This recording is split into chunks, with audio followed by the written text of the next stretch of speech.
I want to share with you some really important information as it comes to the functionality or engineering of your mouth. So, not all your teeth are made the same. If you look on a panel, you'll see that there's a bunch of teeth in the middle that all have little single roots.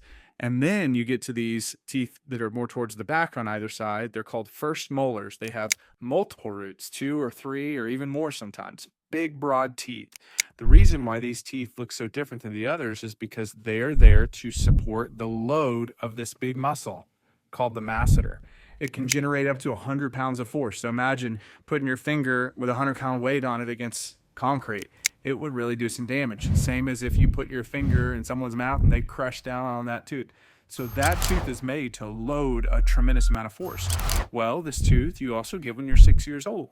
So a lot of people have had cavities on these teeth and maybe even root canals and crowns and maybe even extracting. I see a lot of people missing these first molars. What happens is when you don't have a first molar, its buddy up above is also useless. Much like if you took out a load-bearing wall in a house or a load-bearing post on some other kind of structure. If you took it out, maybe the whole thing doesn't collapse, but you would start to notice the other load-bearing walls are getting stressed. They're putting too much pressure. You might see cracks. You might see things bowing or splaying. Well, the same thing in the mouth.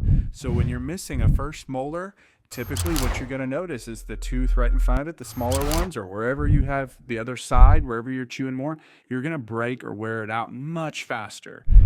So it becomes a domino effect at that point. Then you break this tooth, and then it puts the same amount of weight on less and less teeth.